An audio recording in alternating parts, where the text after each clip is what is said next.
जय हिंद। जैसा कि आप लोग जानदार शानदार लाजवाब बेहतरीन होंगे, अच्छे होंगे, मस्त होंगे, ज़िंदगी भी अच्छी चल रही होगी। और हर बार की तरह इस बार भी हम आपके साथ जुड़ रहे हैं, प्रस्तुत हैं आपके सामने एक नए शानदार सा टॉपिक लेकर, जिसका नाम है क्षेत्र नीति। आपका अगर देखा जाए तो यह 18वां चैप्टर है। इसको क्लास 8 वाले देखेंगे। इसका नाम 18वां चैप्टर है और इसका नाम चैप्टर का है क्या? क्षेत्र मिति, जिसको हम इंग्लिश में कहते हैं मेंसुरेशन। अच्छा, आइए आज हम इसके परिचय पे बात करेंगे, इसके विषय में जानने की कोशिश करेंगे। क्षेत्र मिति वास्तव में है क्या? स्कूल में पढ़े हैं, नहीं समझ में आया, सावन सर के स्टेज पर आ गए आप इस प्लेटफॉर्म पे, तो आपको बिल्कुल है कि मैं आपको बता के ही छोड़ूंगा। तो यहाँ से आप बता के जाने वाला है। आप अगर इस चैनल पे आए हैं तो सच में आप बहुत सही जगह आए हैं, यह मेरा अनुभव है। बाकी आपको जहाँ से अच्छा लगेगा वहाँ से सीख सकते हैं, इसमें कोई दिक्कत नहीं है। आइए क्षेत्र मिति समझते हैं। क्षेत्र मिति, तो क्षेत्र मिति देखा जाए तो इसके हम दो टुकड़े अगर करते हैं तो एक होगा क्षेत्र और एक होगा क्या? मिति। क्षेत्र और मिति, क्षेत्र और मिति मतलब दो शब्दों से मिलकर बना है। क्षेत्र का मतलब क्या होता है? जैसे कि एक पूरा एरिया, जैसे कि ये हमारा बोर्ड है, ये पूरा क्या है? एक टोटल क्षेत्र है। क्या है? क्षेत्र है। अगर हमसे बोले कोई कि इस टोटल पूरे क्षेत्रफल, इस क्षेत्र का पूरा क्या निकालिए? क्षेत्रफल निकालिए। कहने का तात्पर्य इस पूरे बोर्ड का क्या निकालिए? क्षेत्रफल। आप अपने गांव घर में सुने होंगे किसी का जमीन बिका रहा है तो इतना बिस्सा है, 2 बिस्सा है, 4 बिस्सा है, 1 बीघा है, तो उसका हम टोटल क्या निकालते हैं? पूरा स्क्वायर फीट में एरिया निकालते हैं, मतलब क्षेत्रफल निकालते हैं कि कितना वास्तव में जमीन है। ठीक, तो उसी प्रकार से क्षेत्र नीति का मतलब होता है क्षेत्र, जो आपका जमीन जायदाद, ये बोर्ड का अपना जगह हो गया। क्षेत्र का मतलब बोला जाए तो एक जगह, खाली जगह या फिर एक जगह कोई, तो आपका जगह क्या है? वह कहलाएगा एक क्षेत्र, एरिया। जैसे हम जिस रूम में वीडियो बना रहे हैं, इस रूम का क्षेत्रफल क्या है? क्षेत्रफल का मतलब वो जगह। मिति का मतलब क्या होता है? मापना, और मापना को ही हिंदी में हम लोग नापना बोलते हैं गांव में। तो मापना या नापना एक ही बात है। तो जगह को क्या करते हैं? मापते हैं। जैसे हमने इस पूरे बोर्ड का पूरा माप लिया और बता दिया कि इतना स्क्वायर फीट, इतना क्षेत्रफल है इस बोर्ड का। समझ में आ गया? क्षेत्र नीति का अर्थ आई होप कि आपको समझ में आ गया होगा। ठीक है, चलिए फटाक से आते हैं अगले टॉपिक पे। देखिए, आपकी जो क्लास आप चैप्टर 18 में जो देखेंगे, इसमें आपको पहला पॉइंट बिंदु दिया है। क्या दिया है? समलंबाकार क्षेत्र का क्षेत्रफल। समलंबाकार, जैसे आपने, अगर आप अभी चतुर्भुज हमसे नहीं पढ़े हैं, अभी आपके लिए हम धीरे धीरे करके वीडियो बनाते चलेंगे तो चतुर्भुज में बता देंगे। चतुर्भुज हमारे अनुसार, देखिए अभी हमारे अनुसार चतुर्भुज टोटल केवल 5 होते हैं। जैसे कि पहला होता है वर्ग, और जिसको हम, पहला होता है वर्ग, और दूसरा होता है आयत, और तीसरा होता है समचतुर्भुज, समचतुर्भुज, और तीसरा होता है समांतर चतुर्भुज, चतुर्भुज, और पांचवा होता है आपका क्या? पांचवा होता है समलंब चतुर्भुज, समलंब चतुर्भुज। क्या होता है? समलंब चतुर्भुज। तो चतुर्भुज का मतलब क्या? कि जिसमें 4 भुजाएं हो और 4 भुजाओं से घिरा हुआ हो, उसे हम क्या कहते हैं? चतुर्भुज। जैसे देखिए, इसको हम चतुर्भुज बोलेंगे कि नहीं बोलेंगे? बोलेंगे। जब यह चारों सटा रहेगा, तब ये नहीं कि यहाँ से खुला हो तो इसको चतुर्भुज बोल देंगे, तब गलत हो जाएगा, तब चतुर्भुज नहीं कहेंगे। आई होप को आपको चतुर्भुज समझ में आ गया होगा। तो चतुर्भुज समझ में आ गया कि 4 भुजाओं से बंद आकृति को क्या कहते हैं? चतुर्भुज कहते हैं। चतुर्भुज कई प्रकार से होते हैं, बता दिया, वर्ग, आयत, समचतुर्भुज, समांतर चतुर्भुज, समलंब चतुर्भुज। तो हमारा जो ये दिया है टॉपिक, समलंब चतुर्भुज। समलंबाकार का मतलब समलंब, तो समलंब चतुर्भुज का क्या क्षेत्रफल आपको बताना है। जैसे कि हम फिगर बनाते हैं, तो समलंब चतुर्भुज का आपके बुक में देखेंगे तो कुछ इस प्रकार से फिगर आपको देखने के लिए मिलेगा समलंब चतुर्भुज में। समलंब, एक इसका फिगर है समलंब चतुर्भुज का। जैसे हमने नाम दे दिया इसका ए, और नाम दे दिया क्या? इसको यहाँ से देते हैं ए बी सी डी, तो इसको हम बोलेंगे क्या? समलंब चतुर्भुज। और आपको एक चीज और बताए थे पिछले वाले कक्षा में कि दो रेखाएं जब एक दूसरे को बढ़ाई जाए दोनों तरफ, तो अगर एक दूसरे को समान दिखाई देंगी तो इसको हम बोलेंगे समांतर। तो बताइए, देखिए इस ए बी को बढ़ाते जाइए, खींचते जाइए ऊपर, और इसको भी नीचे खींचते जाइए, कहीं एक दूसरे को मिलेंगी, तो हम ऐसा कह सकते हैं कि ए बी समांतर है किसके? सीढ़ी के। समझ में आया कि नहीं? ए बी समांतर होगा किसके? सीढ़ी के। लेकिन हम डीसी, डीसी समांतर नहीं होगा किसके? ए बी के।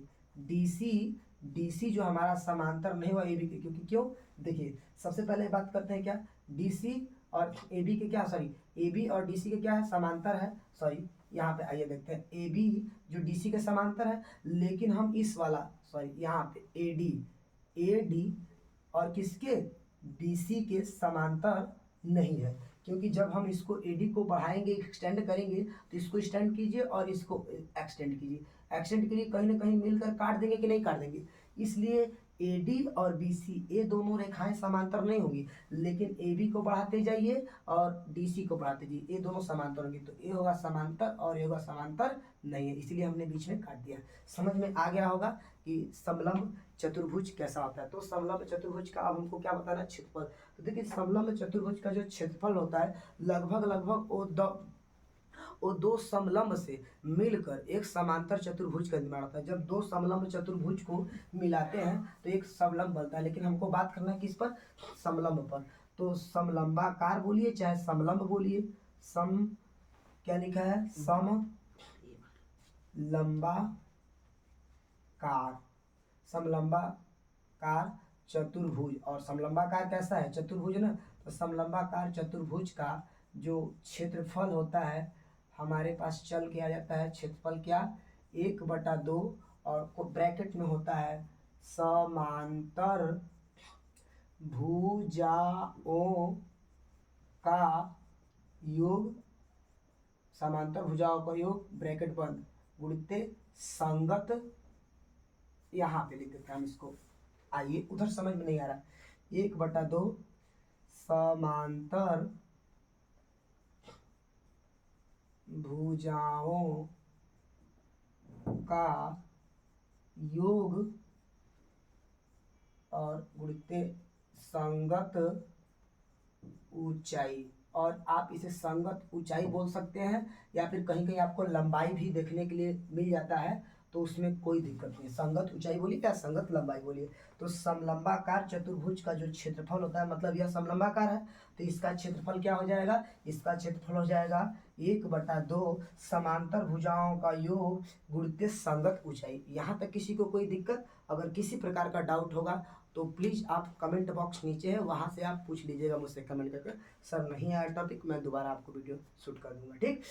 यह चीज़ें सारी चीज़ें क्लियर होगी समलंबाकार का, समलंबाकार चतुर्भुज का क्षेत्रफल। इन पर सवाल कैसे आते हैं, कैसे सवाल बनते हैं, कैसे लगाएंगे, तो आपका जो 18 चैप्टर है, तो इसमें आपका एक्सरसाइज होगा कौन सा, 18A होगा, फिर उसके बाद 18B होगा, फिर उसके बाद 18C होगा। तो लगभग आपके 18A में लगभग 6 या 5 सवाल मिलेंगे, 18B में लगभग 8-10 सवाल मिलेंगे, 18C में सवाल मिलेंगे। तो एक एक एक्सरसाइज को बारी बारी से करके हम पूरा सल्यूशन करेंगे, हम और आप मिलकर दोनों लोग सल्यूशन करेंगे, ठीक। यहाँ तक किसी को कोई दिक्कत नहीं होनी चाहिए, क्योंकि आप लोग एक समझदार बच्चे हैं और बहुत ही अच्छे हैं, प्यारे हैं, ठीक। यहाँ तक समझ आ गया। तो अगला टॉपिक पे बात करते हैं, देखते हैं हमारा क्या है, ये है हमारा वृत्त की परिधि। ये क्या होता है, तो वृत्त पहले जानते हैं कैसा होता है। आपने घरों में प्लेट देखा होगा फाइबर्स का, या फिर आपने 5 का सिक्का देखा होगा, तो सारा चीज़, पापा का पैसा गोल, बचपन में पढ़े हैं, पापा का पैसा गोल, मम्मी का रोटी गोल, सारा चीज़, इतनी चीज़ पढ़े आप लोग, तो इसलिए ये सब गोल होता है। जो चीज़ें गोल है वो कैसी है, वृत्ताकार है, इसी को हम लोग बोलते हैं क्या, वृत्त। तो वृत्त में ये जो पॉइंट बीच में होता है इसको हम बोलते हैं केंद्र। किसी भी वृत्त का एक केंद्र होता है, सेंटर पॉइंट होता है, तो ये होगा केंद्र। तो वृत्त की परिधि क्या होती है, जब आप कोई वृत्त है, वृत्ताकार मार्ग है, जैसे आप कभी देखे होंगे दौड़ या भाग में, कभी आप यहाँ पे जरूर नोटिस किए होंगे कि जब आप खिलाड़ी को दौड़ते हुए देखे होंगे तो लगभग दौड़ कराते हैं तो सब एक किसी राउंड शेप में करवाते हैं दौड़। तो उस दौड़ में तो कोई बच्चा, मान लीजिए रमेश है, ये रमेश है, और यहाँ से क्या करेगा, दौड़ना स्टार्ट करेगा, तो ऐसे ऐसे ऐसे ऐसे ऐसे करके आरी आरी करके दौड़ेगा यहाँ पे। तो जब आरी आरी दौड़ेगा तो ये किस पर दौड़ रहा है, वृत्त का किस रास्ते पे, तो वृत्त के रास्ते पे दौड़ रहा है। इस रास्ता को बोलेंगे क्या, परिधि, क्या बोलेंगे, परिधि। तो वृत्त की परिधि और व्यास क्या होता है, जब किसी वृत्त के केंद्र से परिधि तक जाएगी तो इसको हम बोल देंगे क्या, त्रिज्या, क्या बोलते हैं, त्रिज्या। लेकिन इधर भी अगर वृत्त के केंद्र से चला जाए परिधि तक तो ये भी तो हो जाएगी त्रिज्या, लेकिन इन दोनों त्रिज्याओं को हम जोड़ के बोलेंगे तो क्या हो जाएगा, तो वृत्त के केंद्र से अगर एक सीधी रेखा खींची जाए, सुनिए फिर से, वृत्त के केंद्र से एक सीधी रेखा खींची जाए तो उसको हम नाम देते हैं क्या, व्यास। क्या देते हैं, व्यास, जिसको इंग्लिश में कहते हैं हम डायमीटर, उसका अक्षर ले लेते हैं डी, और त्रिज्या को इंग्लिश कहते हैं रेडियस, उसका ले लेते हैं आर। यहाँ तक किसी को दिक्कत नहीं होनी चाहिए। तो वृत्त की परिधि क्या होती है, तो वृत्त की जो परिधि होती है वो होती है वृत्त की परिधि। वृत्त की परिधि होती है क्या, 2πr, और वृत्त का जो व्यास होगा, और जो व्यास होता है उसको हम d से प्रेजेंट करते हैं। जैसे वृत्त का व्यास बस पूछेगा कि वृत्त का व्यास बताइए, तो वृत्त का व्यास एज अ डी, समझ में आएगा। इसी 2r को अब बताइए, जब 2r से मिलकर, दो त्रिज्या से मिलकर क्या बना है, व्यास, तो हम इसको ऐसे भी लिख सकते हैं कि 2r जो दोनों है किसको दिखा देगा, 2r इजकल टू डी, तो यहाँ पे पाई डी भी हो सकता है वृत्त की परिधि, दोनों हो सकता है, ए वाला फार्मूला और ए वाला फार्मूला, दोनों फार्मूला हो सकता है वृत्त की परिधि के लिए। अच्छा, वृत्ताकार का क्षेत्रफल पूछ दिया है, तो क्षेत्रफल पूछेगा तो क्या करेंगे, क्षेत्रफल पूछेगा तो क्षेत्रफल का मतलब बता दिए कि कहाँ, बाहर के एरिया के अंदर के एरिया, हम बताएं अंदर वाले जगह को निकालेंगे तो इसको बोलते हैं हम लोग क्या, क्षेत्रफल, तो अंदर का जगह बताना है। तो जो वृत्त का क्षेत्रफल आता है, या वृत्ताकार बोलिए या फिर वृत्त बोलिए, तो वृत्त का क्षेत्रफल हो जाता है पाई आर स्क्वायर, ठीक, वृत्त का क्षेत्रफल होता है पाई आर स्क्वायर। उसके बाद अगला टॉपिक क्या है, ये तीनों टॉपिक आपको क्लियर हो गए। अगला टॉपिक है लंब वृत्तीय बेलन, तो इसके विषय में वीडियो लंबा बन जाएगा, इसके विषय में हम डिस्कशन आपसे अगली क्लास में कर लेंगे। तब तक के लिए धन्यवाद। हंसते रहिए, मुस्कुराते रहिए, मस्त रहिए।